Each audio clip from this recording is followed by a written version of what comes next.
Oi, galera, boa tarde. Bem-vindos aqui à última tarde do Poliglotar 2023 Rio. Já com gostinho de saudade, mas ano que vem tem mais. Olha, e agora começamos a tarde com a palestra do Marton sobre como entender as línguas naturais através da tecnologia, né? É isso aí, Marton. Então, boa palestra. Obrigado, Juliano. Obrigado, pessoal, por ter vindo. Bem, essa é a minha primeira palestra no Poliglotar. Acho que a primeira palestra sobre o tema poliglotismo. E vou falar sobre algo relacionado ao que eu trabalho. Eu não trabalho diretamente com isso, mas estudei na universidade e é um tema que eu me interesso bastante por unir a, a linguística, né, idiomas, com a computação. Bem, vou falar sobre conversando com máquinas, explorando o processamento de linguagem natural. Isso aqui, eu não sei se alguém reconhece essa figura aqui, ficou bem famosa aí porque fazia expressões faciais, fazia sarcasmo com o entrevistador. E, bem, ela tem um pouco do que eu vou falar hoje. Pode passar, Joaquim. Bem, sobre mim, me chamo Marco, eu sou de Recife, mas, bem, não estou morando em canto nenhum, né? Estou viajando por aí. Estava em São Paulo na semana passada, estou aqui no Rio, depois eu vou para o interior da Paraíba, Fortaleza, Curitiba e por aí vai. Eu realmente não estou fixado em nenhum canto. Tenho minhas coisas lá na casa da minha mãe, que eu deixei lá, estou fazendo a reforma, mas não tenho pretensão em morar em canto nenhum especificamente agora. Eu trabalho como programador, sou desenvolvedor de software, trabalho mais especificamente com web, mais focado na parte visual, para quem entende dessas coisas, eu trabalho com front-end. E também sou entusiasta de idiomas, gosto muito de aprender. Não falo bem, mas eu gosto. Eu já fiz curso de inglês, espanhol, francês, russo, chinês, Esperanto, Libras e por aí vai. Quero aumentar esse meu leque cada vez mais. Bem, vocês já se perguntaram como é que a Alexa funciona? Se ela está sempre ouvindo o que você fala, ela está sempre ouvindo, a verdade é essa. E assim, não somente a Alexa, né? Tem uma Siri da Apple, tem o Google Assistant do Google e também tem a Cortana do Windows, se não me engano, além de outras assistentes virtuais. Essa já representa, se não me engano, 98% do mercado. Bem, e aqui eu vou detalhar para vocês, quer dizer, eu não vou detalhar tanto, né? Porque senão vai ficar um tema muito técnico, muito chato, principalmente para quem não é da área. Para mim é chato, imagina para quem não é. Pode passar os slides. Alguém aqui tem noção do que é processamento de linguagem natural? Alguém já ouviu falar desse negócio? Como é que funciona? Alguém? Alguém aqui é da área de computação? Eu tenho uma noção. Eu Quer o posso, microfone? pode ser? Ah, Acredito que seja, tem a ver com a identificação dos sons, dos fonemas e das palavras, né? Reconhecê-las tanto em suas funções, nas suas funções sintáticas, nas suas funções gramaticais, e isso de forma programática responder e reagir, né? Que é aí que são programados esses sistemas, Alexa e outros sistemas. exatamente, basicamente isso. Pessoal, se vocês quiserem interromper a palestra, falar alguma coisa, pode fazer isso, até porque, como as apresentações anteriores acabaram, assim, o pessoal não conseguiu terminar os slides, nada, eu fiz isso aqui um pouquinho mais enxuto para poder dar tempo. E eu acho que eu deixei enxuto demais. Então vocês podem falar à vontade aí que a gente vai debatendo. Tem o microfone aqui. Não sei se isso é bom para o intérprete ali, mas ele está aqui para trabalhar, né? Vamos lá, pode passar. Bem, o objetivo da processamento natural de linguagem, que é Natural Language Processing em inglês. Computação a gente gosta muito de usar termo em inglês. A gente quase não traduz nada. E a gente usa essa sigla, NLP, para denominar isso. E o objetivo é fazer com que o computador entenda a nossa linguagem, como a gente se comunica. E só para contextualizar aqui onde é que está localizado esse processamento de linguagem natural, dentro do mundo da inteligência artificial, que é uma coisa que abrange muita coisa assim que tá nesse hype, né? Todo ano surge uma coisa nova, surgiu essa coisa, já surgiu antes a coisa do chatbot, surgiu essa coisa do chat GPT, todo ano tem uma coisa nova, às vezes não dá certo, esse negócio de NFT, criptomoeda, uma hora subiu, hoje está caindo, metaverso que não foi para frente por enquanto. Mas, enfim, dentro da inteligência artificial tem uma coisa chamada machine learning, que é aprendizagem de máquina em português, que é basicamente você ensinar a máquina a diferenciar coisas. Quando você tem um filho, você sei lá, um primo, uma criança, você mostra para ele um cachorro, ele não sabe o que é. E aí você fala para o seu filho, ou a criança que você conhece, isso aqui é um cachorro, um au-au. Aí você mostra novamente, a criança não reage, não faz nada. Você fala, é um au-au. Na terceira vez ela vai entender que é um cachorro, ela vai falar, au-au. Mas quando você mostra um gato, ela pensa que é a mesma coisa. Aí você vai fazer o aprendizagem de reforço. Você vai dizer, olha, isso aqui não é um cachorro, isso aqui é um gato. É o miau. É um miau. E aí a pessoa vai aprender a diferenciar o uau-uau do miau. Quando você mostra um pouco, ela não faz a menor ideia do que seja isso e vai chutando aleatoriamente.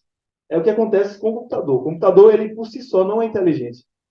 A gente que vai dizendo para ele, ó, isso aqui é um cachorro, isso aqui é um gato. Depois a gente mostra o porco, ele vai errar, a gente vai... Isso se chama reinforcement, eu não lembro direito o termo exato agora, mas é maneira de você fazer com que a máquina aprenda novamente a partir dos erros dela, ou então a partir dos acertos. Você vai dando feedback e por estatística, por coisas mais complexas de matemática, ela vai entender melhor como funciona. Reinforcement learning. Exato, isso mesmo. Reinforcement learning. E dentro da aprendizagem de máquina tem um deep learning, que nesse caso você não usa esse feedback. Você coloca a máquina para rodar, ela vai rodando, rodando, rodando, rodando e, enfim, por isso se chama deep learning. E nesses assuntos que são tangenciais aqui, a gente pode incluir um ciclo maior da processamento de linguagem natural, ou seja, ele usa deep learning, machine learning e alguns aspectos só estão na inteligência artificial. Pode passar. Bem, aí o que é linguagem natural? Uma que bem todo mundo sabe, não é? São essas línguas que a gente usa para se comunicar. Tem o inglês, o espanhol, o russo, libras, línguas planejadas, como Esperanto. Já a linguagem de programação, que eu acho que muita gente já ouviu falar e assim não entende muito bem o que é uma linguagem que o ser humano utiliza para se comunicar com o computador. O computador ele não entende a nossa linguagem natural, porque na computação a gente classifica as línguas como de baixo nível e de alto nível. Quanto mais baixo nível, mais próximo é do binário, 0, 1, 0, 1. Isso aí, se você colocar um texto aqui só de binário, ninguém vai entender. A não ser que a pessoa passe um tempo assim, decodificando o que é o 001 e tal. Cada um tem uma correspondência com uma letra, com um número, alguma coisa. E quando a linguagem é de alto nível, melhor, a linguagem mais de alto nível que conhecemos é a linguagem humana. É essa que a gente se comunica. E digamos que a linguagem de programação está meio que no intermediário disso. É uma forma, por exemplo, eu trabalho com essas linguagens para fazer com que a máquina entenda um pedido meu. Por exemplo, quando eu trabalho criando site, eu digo, quero que você faça o botão azul. Mas só que eu não falo isso para ela. Quero que você crie um botão azul. Eu uso uma linguagem, código, aquelas coisas que vocês olham e não entendem nada. Mas assim, não é tão difícil até. Tem que ter um pouco de aprendizado. Mas é uma coisa que a gente aprende para poder se comunicar com as máquinas. E o processamento de linguagem natural é o que facilita a comunicação entre a gente e as máquinas, sem essa necessidade de a gente usar a linguagem de programação. E, assim, no futuro, talvez nem precise usar mais linguagem de programação, sabe? Tem tanto, até que tem programador que tem medo do chat GPT, tem medo da inteligência artificial, porque ele acha que vai ficar desempregado no futuro, sabe? Tipo, se a gente fala no chat GPT para ele fazer uma tradução para você, o que você vai... Porque talvez uma pessoa vai contratar alguém para fazer uma tradução se o chat GPT já faz de maneira boa, sabe? E, tá ameaçando muita coisa aí. E o futuro eu acho que vai ser pior. Aí resta para a gente arranjar meios de trabalhar com isso e não contra isso. Porque não tem como a gente impedir. Vai acontecer de uma forma ou de outra. É que nem o seu avô que não gosta do WhatsApp, ele fala mal do WhatsApp A gente não vai mandar o WhatsApp ir embora, sabe? Não vai deixar de existir. Muita gente vai adotar e vai usar. E o futuro é esse, é que a gente se comunique com o computador, com a máquina, celular, dispositivo, para que ela atenda nossos pedidos. E, no caso de um programador, ele trabalharia moderando essas máquinas, sabe? Que às vezes a máquina não faz exatamente o que a gente quer, a gente fala, faça tal coisa. Às vezes ela não entende. E a gente vai ter que, o programador vai ter que dizer, ó, você fez de uma forma errada. Aí ele vai, corrige um aspecto e melhora a máquina. Bem, isso aqui é um questionamento. Então, por que a gente precisa de processamento de linguagem natural? Bem, tudo que a gente fala não é tão simples. Tem aspectos de tom, tem a escolha das palavras, que pode indicar uma coisa totalmente diferente. Tem a estrutura da nossa frase.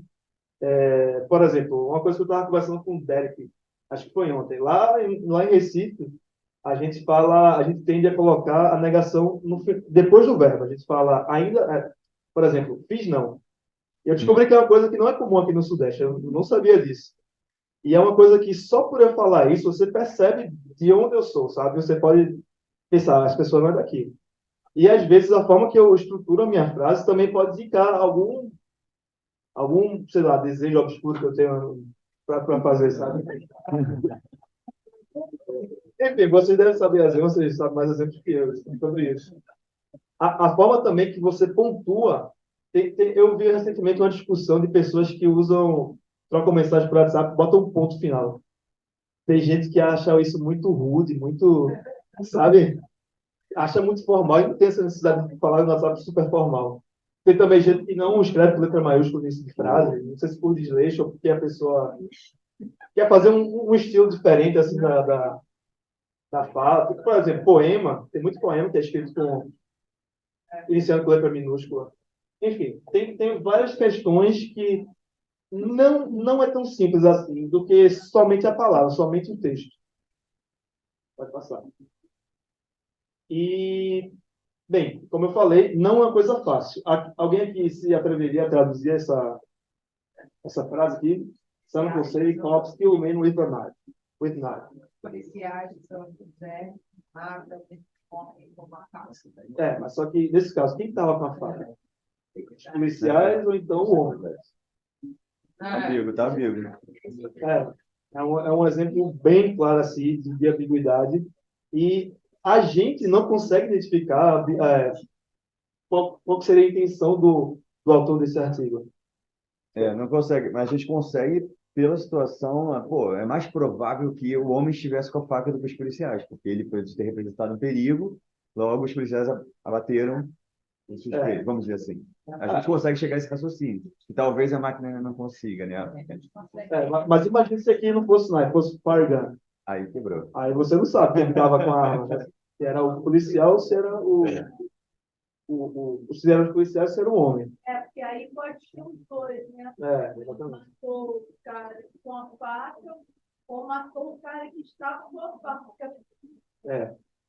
E, bem, se a gente não consegue identificar qual a intenção do autor, imagina a máquina. Que, assim, sendo bem sério, a máquina é mais burra que a gente. A máquina não é mais inteligente. Sim. Pelo menos por enquanto, ela está mais burra, né? Aí, como é uma manchete, é bem provável que... Com a evolução das coisas. Essa habilidade da manchete é Boa. chamar a atenção para fazer você querer ler. Eu agora preciso saber. Talvez você lendo aqui o texto, você consiga entender isso. E aí vão outros mecanismos que a gente utiliza para poder entender, desvendar essa ambiguidade. A gente vai começar a ler o texto, a gente vai começar a, talvez, se questionar quem é mais provável de estar com essa faca. Sim. Pode passar. E, como eu falei, tem o caso da ambiguidade, tem o caso do raciocínio sobre o mundo, que foi que Rafael, né? Isso. Rafael falou que provavelmente estava com essa faca. Eram os policiais ou então era o homem.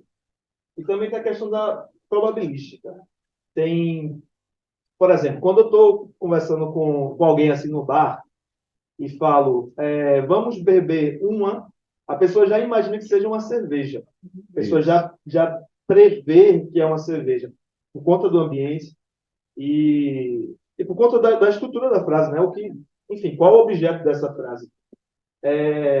Então, esses aqui são três tópicos que deixam o processamento de linguagem natural um pouco mais difícil do que parece, que não só são palavras, não só são palavras. Perfeito.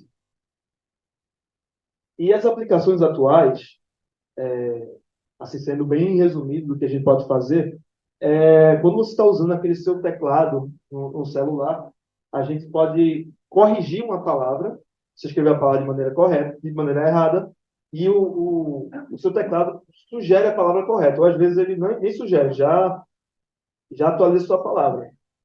Por quê? Porque ele tem um dicionário interno que ele consegue perceber a proximidade da sua palavra que você colocou com a proximidade de uma das palavras do dicionário dele. E assim ele substitui. Também tem a questão da predição, como eu falei. A depender da sua frase, da estrutura da sua frase, ele, ele sugere outra palavra. Uma palavra que combine com aquele arranjo de palavras que você colocou. Também tem a questão do tradutor. E dessa forma, a explicação dele é um pouco mais complexa. Porque o tradutor, ele meio que eu li recentemente que ele tem uma linguagem interna, que é uma linguagem que assim, não é acessível para a gente não consegue saber qual é a linguagem dele, que é tudo por dentro do código dele. E aí ele traduz, por exemplo, o inglês para essa linguagem dele, depois ele traduz de volta para o espanhol. Mas só que, ao ler esse artigo, eu fiquei com um pouco de dúvida, né? Porque às vezes tem uma linguagem, você traduz de português para inglês é tranquilo, mas quando você traduz de português para chinês fica bagunçado. E às vezes de inglês para chinês fica muito melhor. A ideia que fala chinês, eu deve estar usando pra caramba isso, né? E, bem, eu li isso aí, foi o pessoal que falou, né? Eu realmente não sei se funciona.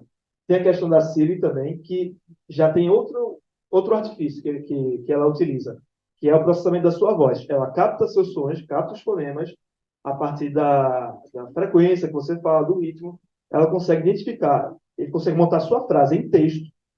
Depois do texto, ela vai processar essa linguagem. Depois que ela processa, ou seja, ela entendeu o que você quer, ela vai fazer um trabalho de dar uma resposta para você. Ela vai pegar palavras-chave, tentar pegar a sua intenção, o objeto do que você quer, enfim, e manda de volta para você. E também tem uma coisa bem interessante, que é usado em anúncios do Instagram. Eu não vou falar daquela coisa que você está com seu amigo e do nada surge um anúncio assim, que vocês começaram. Isso aí já é outro tema. Na verdade, não sei como funciona. Eu tenho, só abrindo parênteses, né? Não é o tema do que eu vou falar, não, mas tem muita gente que acha que o celular está escutando a gente, não é? Que está o Google, o Instagram e tal. Mas só que realmente é muito difícil. Imagina todos os celulares captando nossas vozes o tempo todo, 24 horas, isso mandando para os servidores dele, e eles processando tudo que você está falando para poder sugerir algo. Eu acho que isso é muito complexo. É muito viável, né? É muito inviável. Porém, eu já ouvi falar de teorias de similaridade. Por exemplo, você está com seu amigo, você passou, sei lá, 2 dias hospedado na casa do seu amigo. E aí você tem. O seu amigo tem certos interesses e você tem outros interesses. Só que o celular, por saber da proximidade dos dois, ele começa a sugerir coisas que seu amigo tem interesse. E aí ele começa a sugerir coisas por similaridade. Sim. Tanto é que a localização eles pegam. Tem a questão da localização. A depender de onde você está, de onde você anda, você recebe anúncio. Acho que gente que viajou aqui para o Rio deve estar recebendo anúncio no Instagram do Rio de Janeiro. Ou então no YouTube, né? Isso é sugestão de show, sugestão de eventos. Aqui, isso é outra coisa. O que eu queria falar era a questão de análise de sentimentos. No processamento de linguagem natural, a gente consegue pegar palavras e atribuir valores sentimentais a elas. Se você falar bom, provavelmente bom é um sentido bom. Se você falar uma coisa ruim, vai ser um sentido negativo.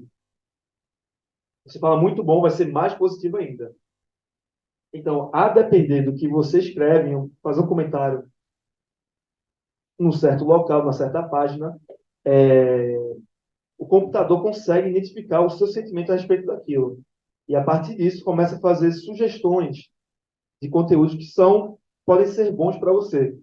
E às vezes não também, às vezes nem é bom. Às vezes você comenta uma coisa odiando aquela coisa. Por exemplo, muita gente fala mal do Big Brother.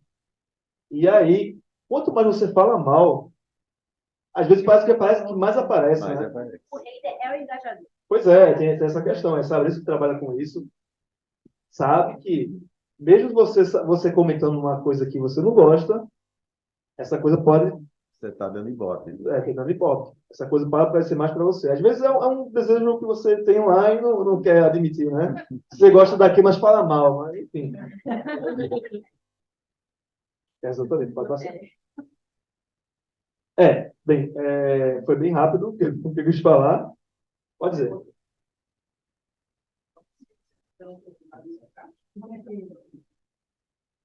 Ele consegue reconhecer sarcasmo, por exemplo. Consegue. Consegue. Eu vou mostrar um exemplo aqui. É bem rápido. Na verdade, eu não cheguei a olhar muito esse exemplo, porque eu tinha preparado um reduzido, eu acabei pegando um grosso na internet. Mas Eu vou abrir aqui. a máquina é capaz de entender sarcasmo. Isso através de, por exemplo, nas linguagens de programação, existe uma linguagem chamada Python, tem vários artifícios que a gente já foram criados para poder detectar sarcasmo, detectar análise de sentimento, às vezes fazer um resumo, eles conseguem identificar palavras que podem ser cortadas de um texto, por exemplo, e aí junta tudinho e faz um resumo. Depois corrige, né, essas palavras, corrige a conjugação verbal, corrige as preposições, e tem muita coisa que já está criada, sabe? A questão hoje em dia não é nem mais criar artifícios novos, na verdade é trabalhar no que já existe, juntar tudo e criar coisas mais potentes.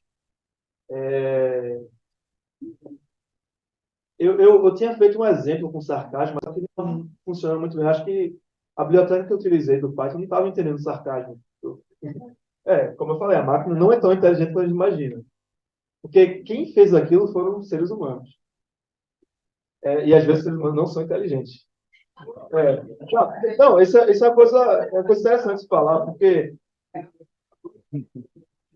algumas inteligências artificiais já foram postas para serem treinadas no Twitter, para poder entender texto, para poder fazer um comentário como se fosse um usuário normal do Twitter, sem que ninguém percebesse. E depois de um tempo rodando assim no Twitter, eu não lembro qual foi o caso especificamente, mas uma certa IA começou a ter discurso de ódio, começou a falar, ser racista, homofóbica. Então, enfim, ela não aprendeu por si própria, sabe? Aprendeu com nós humanos. Eu considero isso uma pessoa burra, né? Que a máquina aprendeu com pessoas burras. E aí foi reproduzindo todo o conhecimento que ela adquiriu ao longo da jornada dela no Twitter. Bem, aqui eu vou tentar lembrar exatamente como é que está organizado esse programinha. É o seguinte, o Google tem uma plataforma que a gente hospeda código de programação, e mostra para a gente assim, como se fosse uma apresentação. Isso aqui é bem legal. Isso aqui é um exemplo de algumas coisas que ele pode fazer com processão em linguagem natural, que ele pegou um texto cru aqui, um poema de Carlos Drummond. Vamos mostrar um pouco mais para cá. Abrir aqui. Aquele famoso poema, no meio do caminho tinha uma pedra no meio do caminho. Pode ser mais um pouco? Vou ter que criar uma linha para ver se Então, tá sem barra de rolagem. Tá sem barra de rolagem? Ah, cadê a barra? Embaixo, pessoal. Aqui, ó. Aqui, ó. Ah, tá, escondidinho, ok. Desce só um pouquinho. Então vamos lá. Isso. Pronto. Isso aqui é o poema, né? O texto cru. Vou mostrar mais um pouco. E existe uma coisa que é bag of words, que é meio que você juntar todas as palavras que tem no texto e você meio que saber com qual a frequência com que certas palavras aparecem. E às vezes, deixa eu pensar numa situação em que isso é relevante. Por exemplo, você está fazendo um texto e aí você, por exemplo, eu vou ser bem sério, eu tenho uma limitação de vocabulário absurda, eu não consigo encontrar sinônimos facilmente. Então, eu utilizo sempre o dicionário online, assim, para poder pegar um sinônimo e fazer o texto um pouco mais bonito, né? Mais rebuscado. E aí, esse bag of words poderia ser aplicado, por exemplo, em pessoas que queiram escrever um texto, queiram melhorar esse texto. O ChatGPT também faz isso. Faz. Você pode escrever um texto lá e dizer, ó, melhora esse texto. Escreva de uma maneira mais polida, então de uma maneira um pouco melhor. E pode baixar um pouquinho. Ahn, eu acho que tinha alguns exemplos abaixo desse Deixa eu ver. poema que acabou sendo O poema suprimido. está aqui, ó. Peraí. Certo. Pega Olha, o 15 poema. linhas ocultas, vê ali. Ah, tem uma linha oculta, ok. Apareceu. Ah, está estranho. Falou um exemplo assim, mas eu É. falo sobre nada, né? Realmente. Pronto. Esse exemplo, né? Desculpa, voltando ao exemplo do poema de Carlos Drummond, Uhum. para trabalhar com processamento de linguagem natural, a gente transforma em texto, a gente joga no código, para ver que é um texto normal, não tem nem nada de estranho aí por enquanto. E depois a gente vai atribuir para cada palavra um número, que é chamado tokenização. Porque o computador ele não gosta de trabalhar com palavras, ele gosta de trabalhar com coisas mais baixo nível, mais voltadas à linguagem que ele entende. E, e aí a gente atribui um número, um token, para cada palavra. Isso aqui é como um código funciona para poder fazer transformar em token. Vai baixar mais um pouco. Aqui ele separa palavra por palavra, coloca isso tudo numa lista enorme. E, por exemplo, nesse poema, parece muito a palavra pedra. Pedra. Uhum. E não fazia sentido para a máquina você repetir essa palavra pedra várias vezes. Fazia mais sentido você colocar um número para essa palavra e dizer quantas vezes esse número aparece. Depois disso, nesse exemplo que eu peguei da internet, ele pega esse texto e deixa as letras minúsculas, porque nesse sentido, talvez nesse poema não faça muito sentido considerar a palavra, letras maiúsculas. Pode passar mais um pouco. Só um pouquinho aí, eu acho que. Não, pode passar.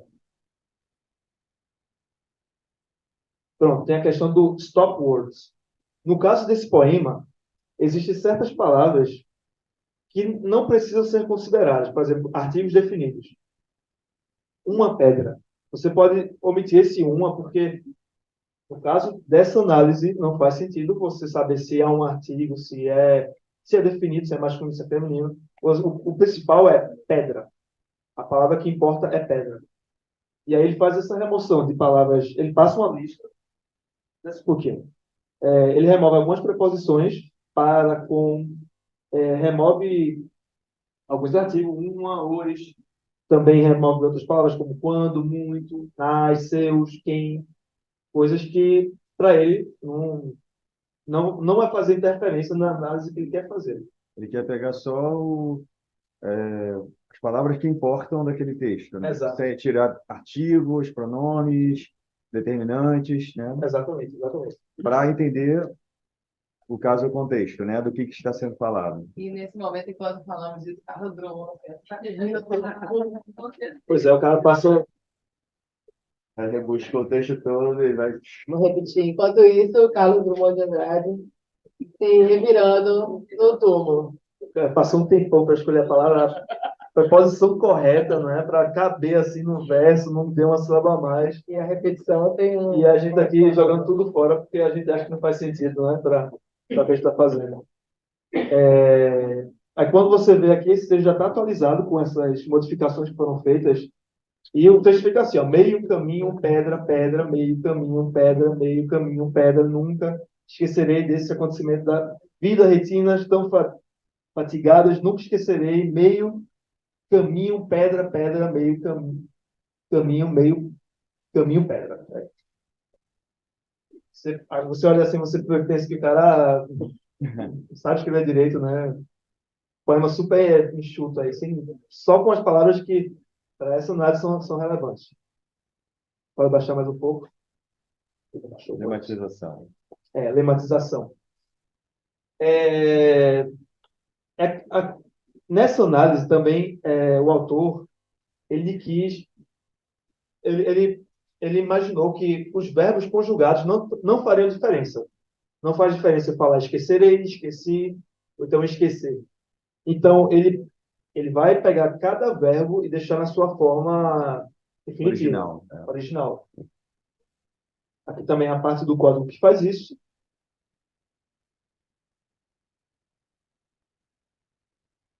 Pode pular, né? Pode. Pode pular um pouco. Aqui ele definiu, só para deixar claro, ele definiu qual a linguagem ele está utilizando. E aí já existe, um programador já fez isso. Um programador não. O conjunto de programadores já fez isso, deixou público. É porque tudo na programação funciona assim. O programador ele não faz nada sozinho. E existem muitas coisas que foram feitas antes, ele só aproveita o trabalho.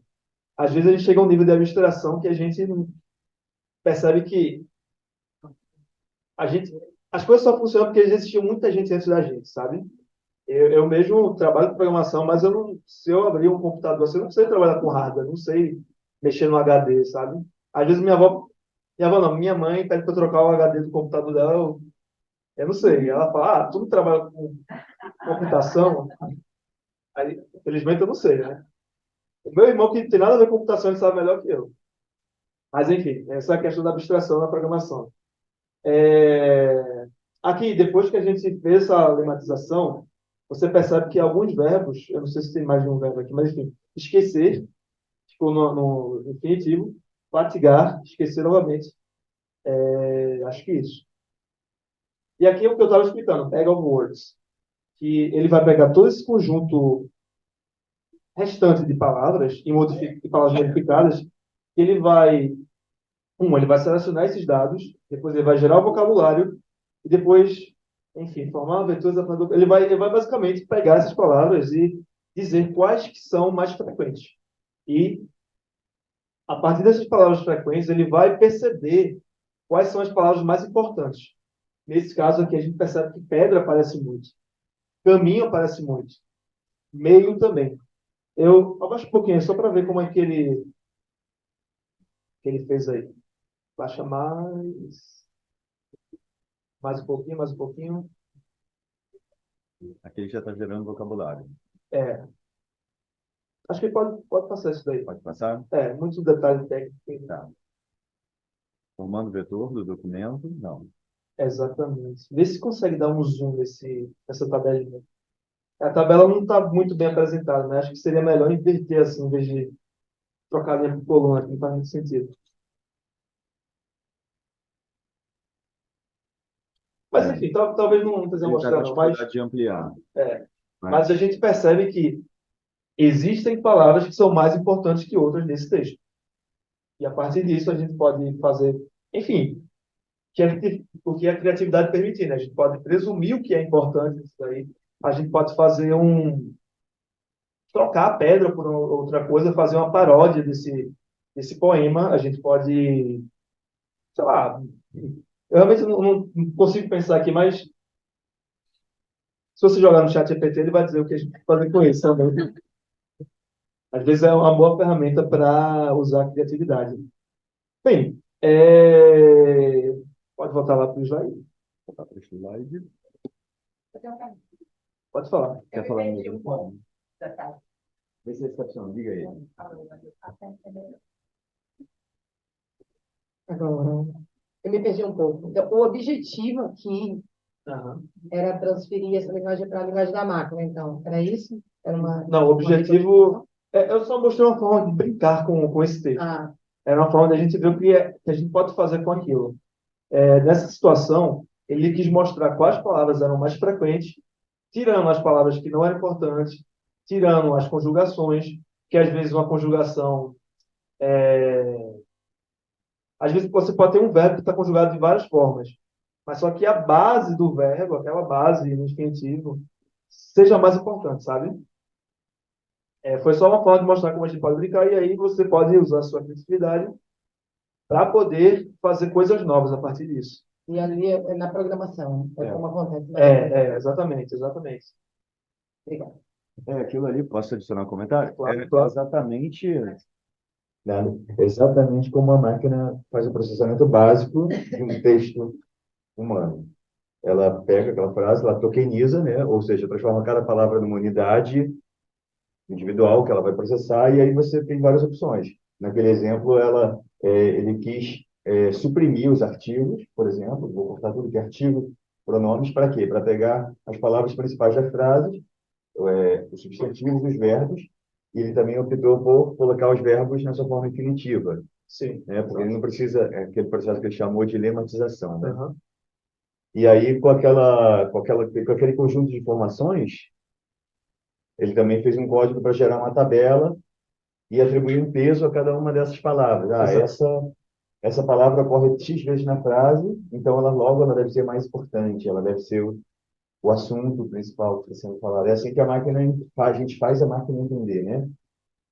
As primeiras traduções de máquina utilizavam esse tipo de pensamento. Hoje em dia não mais, hoje em dia é estatístico e neural. Exato. Mas eu também sou programador e eu fiz já brincadeiras com isso também, de fazer exatamente esse processo, pegar uma frase, tokenizar, suprimir os artigos Aham. e ver o que que eu podia fazer com aquilo. Até brinquei, vou fazer um tradutor automático, até brinquei. Claro que é muito mais complexo que isso, mas é daí que parte essa ideia, né? E agora é muito complexo, né? Então, você pegar todo aquele conjunto de palavras, identificar cada um, e tem muitos processamentos além disso, né? A Exato. posição dela na frase, é, quais são as palavras vizinhas a ela, isso tudo vai dar indícios para você, e você ensina a máquina para ela entender noções de contexto, né? Então, você analisa dessa forma. Isso é só realmente um bem básico, né? Isso é O que bem seria um básico. processamento de texto pela máquina. Exatamente. Isso aqui é uma coisa que eu consigo fazer e tal. Mas só que existem coisas mais complexas que a gente só joga assim para a máquina várias frases e ela consegue, rodando, depois rodando várias vezes, ela consegue repetir frases. Às vezes não fazem sentido, e aí você vai fazendo essa coisa dando feedback para a máquina, e ela começa a escrever coisas que fazem sentido. A máquina, ela não tem uma mente por trás, ela não pensa, pelo menos por enquanto. E o que ela faz é basicamente criar coisas aleatórias que fazem sentido para gente, sabe? Ela meio que tem um caminho que ela segue que para ela são um caminho aleatório, mas para a gente faz sentido. Essa é a grande mágica do chat GPT. O chat GPT talvez não funcione dessa forma aqui, porque isso Não. aqui é uma coisa bem, sei lá, isso aqui talvez funcione para chatbot. Não sei se vocês conhecem o chatbot, que você aquela coisa chata que você vai falar com a loja e aparece, oi, tudo bem? Você quer falar com o humano, aí, desculpe, não entendi seu comando. Sim. É um saco isso. Eu ia falar também sobre o chat GPT, mas só que eu acho que realmente não teria tempo, porque coisa que também é chato, galera, é chato. Parece legal. Não, não é. Não, assim, explicar pra galera aqui talvez seja chato. Eu vi um dia desses, eu recebi, acho que foi ontem, também como se fosse esse documento, só que explicando como o chat GPT funciona. Muito Sim. legal. Pena que eu não anotei esse link, poxa, para passar para o pessoal. Muito interessante. E em linguagem de leigo, mostrando assim, pequenos exemplos, o que que ele pega na frase, como que ele calcula essa palavra. É isso. Mas É isso. é que eu não tenho o link, senão seria super legal mostrar. Rafael estava falando aqui como é que funciona basicamente a questão do chat GPT, né? Tem vários parâmetros, tem várias camadas de aprendizado. E também, hoje em dia, existe uma moderação sobre o conteúdo, porque, inicialmente, quando foi lançado o chat GPT, você poderia receber resposta de várias coisas. Mas aí, com o tempo, os criadores do chat GPT, a OpenAI, ela percebeu que tinha coisas que fugiam assim, meio que passavam os direitos humanos, né? E aí foi feito uma vistoria do que ela estava mostrando para os usuários e começou, se você tentar perguntar agora como construir uma bomba, Ela tiver. ela não vai responder. Não vai responder. Tem gente que tenta burlar isso, tem gente que até consegue. Você. Ah, não. Eu amo. Eu sou apaixonada por tecnologia, educação, amo, amo, amo. Então, assim, geralmente eu sou muito otimista em relação os novos ventos, né? Eu sou da galera otimista, geralmente, tento ficar lá. E, assim, em chat GPT é tão curioso, eu uso muito no meu planejamento de aula, muito, muito, muito. E, claro, bem, tecnologia, nossa, tá bom. E em algum momento, quando, quando a gente solicita alguma coisa, vamos supor, você está com um problema com o cliente, vou dar um exemplo prático assim que eu já tive, né? Problemas com o cliente, você está se preparando para alguma reunião que vai ser um pouco tensa, às vezes é um cliente pai, mãe de um aluno, é uma situação delicada, então você precisa criar, você sabe que aquele pai você já conhece, tem experiências passadas que já te dão a entender que esse pai, essa mãe vai ficar na defensiva, mas você precisa conduzir essa reunião, que é importante, você é um educador, você tem ética, então você precisa falar o que ninguém quer falar sobre aquilo e aprendi isso. Então, assim, eu já usei ChatGPT para me ajudar nisso aí, sabe? Para me dar tipo um modelo de como seria um roteiro de uma reunião. E é lindo, ele vai para o lado positivo da coisa, é engraçado, ele faz daqui a pouco, tipo, você tá, nossa, sabe? Até aquele estresse que você tava, porque nós humanos, a gente vai sendo consumido pelas emoções que às vezes aquele cliente já te produz por conta das experiências passadas.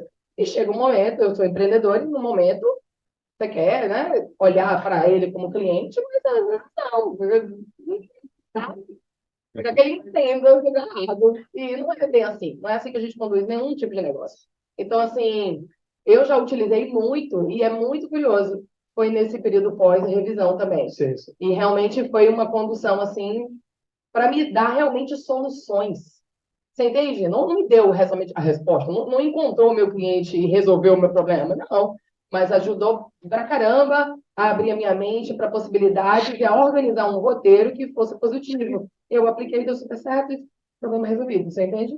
Então, e aí eu ainda aparentei, né, como uma pessoa muito profissional, equilibrada emocionalmente, mas ninguém sabe o que veio antes. O ChatGPT tem várias aplicações. Até para preparar essa palestra, eu não sabia qual tema, eu joguei lá. Eu falei do que eu fazia, qual era o tema do evento, e aí me deu várias sugestões. Falei com o Juliano, ele falou, esse tema parece interessante, você pode abordar isso. Alguns temas, o caminho dos slides eu também peguei com informações com o ChatGPT, com alguns materiais também que estavam prontos na internet. Pode passar o próximo slide. Slide.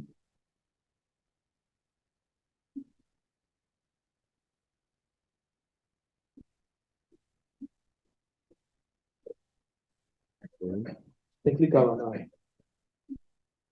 Eu não uso esse navegador, como é que bota ele em tela cheia? Talvez F5. Não, F5 é navegador, né? Ah, sim. Ah, tá. Obrigado. Próximo slide. Aqui só para deixar, assim, que, enfim, tudo que eu usei está aqui descrito, né? Tem que dar os desvios de créditos aos autores, né? E, para passar, é isso. Se alguém quiser me seguir no Instagram, eu realmente eu não posto nada em relação a isso, mas... Obrigado, obrigado. Quiser trocar uma ideia, bater um papo, talvez eu comece a criar conteúdo sobre viagem, né, tal, cinema digital, mas é um projeto que há muito tempo eu não consegui fazer. Talvez um dia surja. Boa apresentação, mas cuidado. Para todo mundo aqui é importante, tipo, questão de tecnologia, a gente está sempre inovando. Então, por mais chato que às vezes possa parecer, para quem não é da área, cara, quem gosta vai se divertir muito. Quem está curioso pode achar até chato no início, mas aí que tá, é um mundo a ser explorado. Então, nós temos muito aqui a aprender com a tecnologia e é aquilo, se você não inovar nessa questão, você vai ficar para trás. Então, não você tem que escolher ou não. Se você não escolher, então você vai ficar para trás. Então, é a questão. É melhor escolher, não é mesmo? Falando nisso, vamos ter uma palestra também sobre inovação daqui a pouco. E parabéns. Pessoal, alguma pergunta, algum comentário que vocês gostariam de fazer? Vou levar muita pergunta. Eu posso começar? Que tem mais alguém? Oi, eu fiquei com uma curiosidade, quer dizer, eu não perguntei antes, que eu não, achei que não tinha a ver com o encadeamento da palestra. Mas é uma dúvida que me consome com o chat GPT. Ele fala comigo na minha linguagem. Por exemplo, quando ele erra, fala assim, peço desculpas por não sei o quê. Ele não fala assim, foi mal. Mas isso desde a primeira vez. Então, eu queria saber se ele também, antes de me responder pela primeira vez, ele acessa meus textos para ver como eu escrevo, como eu falo. Porque eu acho que o texto escrito ele tem uma identidade. Tem E ele fala comigo na minha linguagem. Eu tinha essa dúvida. Desde a primeira vez que ele acessa para me responder também os meus textos ou não? Assim, eu sei que por padrão ele usa esse peço desculpas, mas com o tempo que você conversa com ele, assim, eu acho que ele Se eu sou, peço desculpas, por isso que eu fiquei curiosa. não, acho que coincidência, ele segue essa linha mesmo do formal. Mas se você der uma ordem a ele, dizer para ele ser um pouco mais informal, ele consegue seguir uma linguagem mais informal, sabe? Você pode dizer, fale como se fosse um estrangeiro da Noruega que aprendeu português recentemente. Ele consegue também seguir essa linha, sabe? Você fala, fale com um vocabulário limitado de uma criança de 4 anos. Ele também consegue seguir essa linha. Mas o padrão mesmo é esse formal, sabe? A nova versão do ChatGPT, o ChatGPT 4, que é essa gratuita é 3.5, o 4 você consegue colocar um parâmetro nele, dizer, quero que você converse de tal forma. Aí todo o texto que for gerado vai sair dessa forma. Quer falar algo? Obrigada. Mais alguém?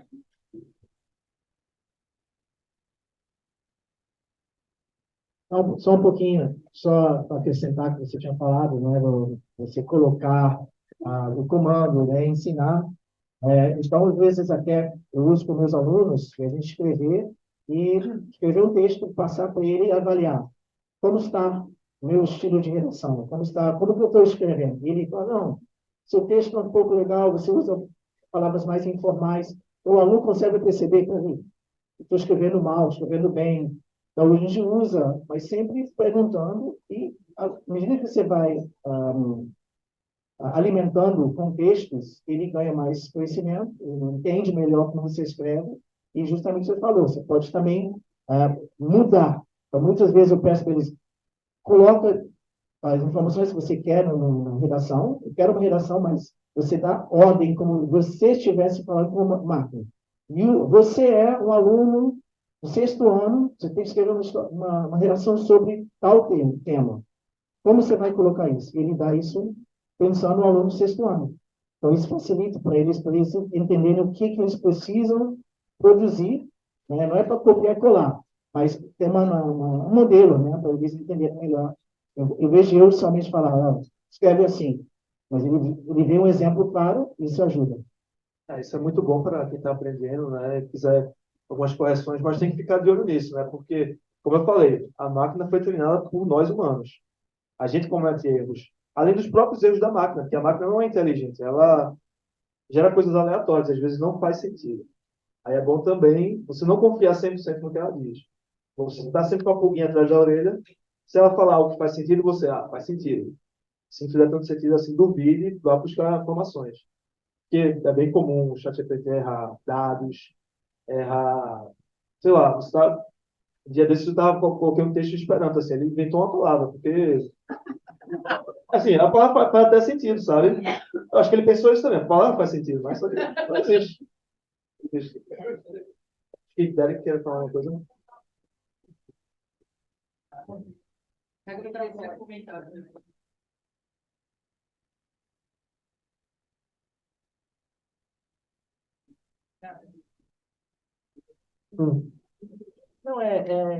só um comentário. Primeiro, parabéns, gostei muito da palestra. Aí, seguindo, né, nesse último comentário que fizeram, eu sou professor também da rede pública, lá no Paraíba, e tinha uma atividade em que eu pedi para os meus estudantes escreverem uma redação em cima de um provérbio que é quando um velho morre, uma biblioteca se queima, né? E aí eu pedi para o chat GPT fazer essa redação, e aí eu percebi que ele não entendeu muito bem a metáfora, né? E aí falou literal, assim, né? Tipo, a biblioteca pegou fogo, tinha um velho lá dentro, uma coisa assim. Mas eu sempre faço isso com as redações que eu peço para os meus alunos para ver se alguém usou o chat GPT, né? E aí, o que eu percebi? Os meus estudantes também não entenderam, alguns não entenderam a metáfora. Portanto, quer dizer, então, a gente não pode culpar tanto a máquina por não entender as metáforas, e alguns humanos também não estão entendendo ainda. Mas acho que só queria que você comentasse essa coisa da metáfora, da poesia, você já falou, né? Mas vai chegar, vai entender como é. Ah, só pensar no futuro, né? Não, assim, o futuro é promissor, né? O futuro muita coisa vai acontecer. A máquina vai conseguir entender talvez mais, vai ter uma capacidade maior do que a gente, sabe? De interpretação, entender contexto, entender sarcasmo, muita coisa. O futuro é promissor, realmente. E, assim, não é um trabalho de uma pessoa, é um trabalho de várias pessoas. A gente não consegue dizer quem é o culpado sobre isso. Na verdade, toda a população, né? Quando você cria um texto, posta na internet, provavelmente vai ter uma máquina que vai ler aquilo e vai usar aquilo como um aprendizado para ela mesma, sabe? Então, cuidado aí do que vocês escrevem. Escrevam coisas inteligentes, por favor, porque talvez a máquina vai seguir pelo caminho burro, né? Tem mais que eu falar? Então, aos programadores, como todos eles fizeram um comentário, eu li alguma coisa sobre o Vale do Silício e aí tem essa questão da galera que se prepara para poder desenvolver, né, os sistemas e tudo mais, a questão da tecnologia, eles têm a necessidade de ter essa separação para ficar bem naquela coisa orgânica da natureza, se abster de tudo isso que a gente vai consumir, né, depois que chega e tal. E a gente está falando dessa coisa da tecnologia para o nosso bem, da gente pegar e tal, sendo que eles têm essa separação justamente para poder desenvolver o criativo e fazer aquela coisa que chega para a gente já mais redonda, se é que assim eu posso dizer. E aí eu queria perguntar para vocês, dentro assim tanto da profissão, no sentido de a programação, a tecnologia, junto à parte do artístico, puxando sardinha para o meu lado, como vocês conseguem, porque vocês estão assim, com frequência, direto, programação, não sei o que, não sei o que lá. Então, a gente realmente tem essa sensação que a sua mãe tem, que vocês sabem tudo, que a programação que a gente vai perguntar para você, que a tecla é isso, que faz isso, vocês vão ter essa resposta.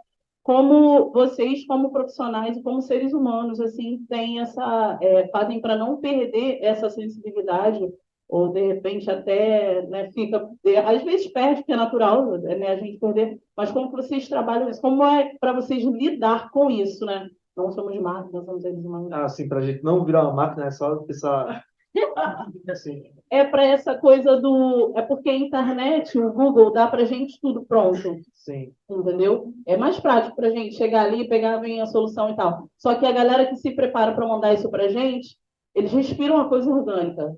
É o sol, se abstém da internet, fica um bom tempo é o formato, né, da escola lá no Vale do Silício e tal. Então aí só que vocês já são a galera que quando recebe e tal já tá uma coisa assim bem mais frequente, fica o dia inteiro com aquilo ali. Eu queria saber de vocês como é lidar com isso nesse sentido de trabalhar tanto o artístico, tanto a alma, quanto também a questão da programação, porque é um com o outro. A máquina dá para a gente, mas vocês mesmos passaram. Ela vai dar, mas não confie 100%. E a nossa espécie é a única que se adapta em tudo quanto é continente. Então, assim, cada um tem um pouquinho da adaptação do artístico dentro de si. Então, eu queria saber de vocês, programadores, como que é para não perder isso, ou quando perde, o que vocês acham legal fazer. Tu quer comentar uma coisa ou não? Não, comenta você primeiro. Bem, assim, é comum, né, de um programador ser mais introspectivo, de ser uma pessoa mais sozinha, de ficar horas e horas no computador, né? Realmente eu acho que isso depende da personalidade da pessoa. Isso não é necessariamente ruim, sabe? Você ser um pouco mais extrovertido ou então ser extrovertido. A questão de você, sei lá, às vezes ficar tão focado naquilo e acabar virando igual máquina, sabe? Tem gente que você parece uma máquina quando você conversa. Eu acho que também não é uma coisa ruim. A gente não pode dizer que uma pessoa que vive no sei lá, respira tecnologia, ou então uma pessoa que só pensa naquilo, ela tem um comportamento ruim, sabe? Eu acho que realmente é uma coisa de personalidade e, particularmente, eu sou bem extrovertido. Tanto tem gente que não sabe que sou de TI. Não, acho que mais mesmo não sabia. Duvidou disso quando eu falei. É, mas é isso, né? Tem gente também que não tem esse lado artístico, infelizmente. Tem gente que é super racional. Tem gente que é o oposto, né? Que não tem, assim, segue muito os sentimentos. Tem que ter mais intuitivo, etc.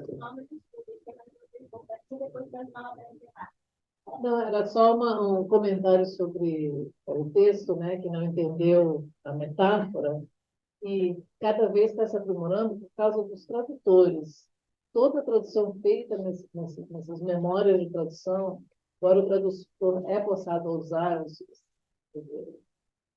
tecnologia que ajuda, mas ao mesmo tempo diminui o custo para o empregador, né, porque eles não vão pagar certas traduções repetidas.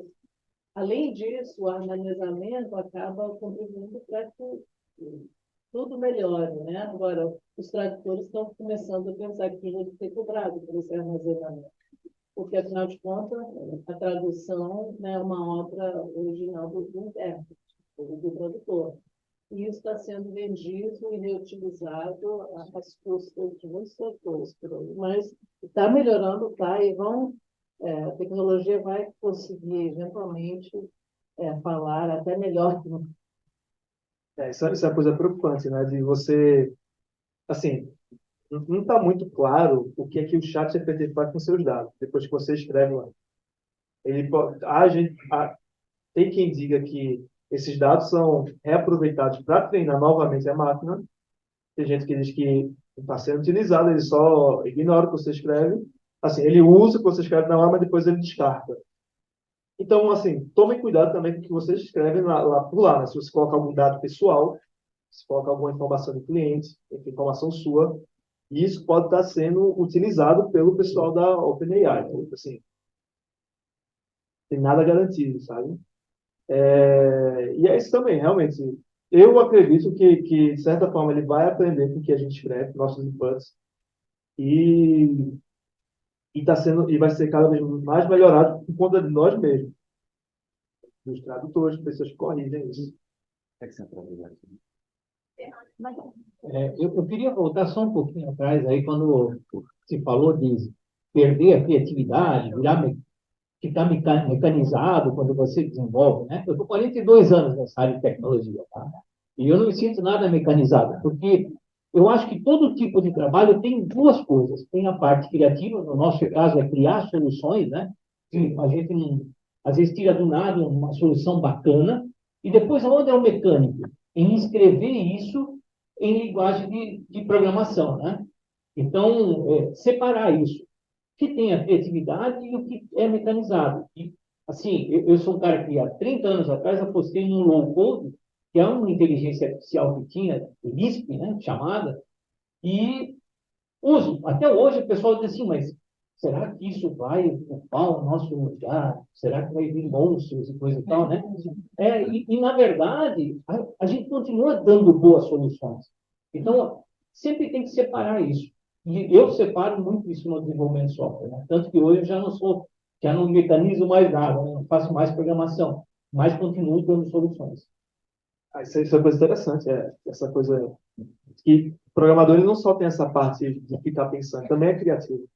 Muitas profissões têm isso, né? Por mais que talvez uma secretária seja uma pessoa que passa informações, um secretário e tal, ele vai sugerir alguma coisa, assim, um novo horário para a pessoa que ela acompanha, sabe? Ela vai usar a parte da criatividade. É claro que talvez tenha trabalhos que explorem mais essa questão da criatividade e outros que explorem menos, mas tem um pedacinho da criatividade em cada trabalho. Pelo menos é o que eu acredito, né?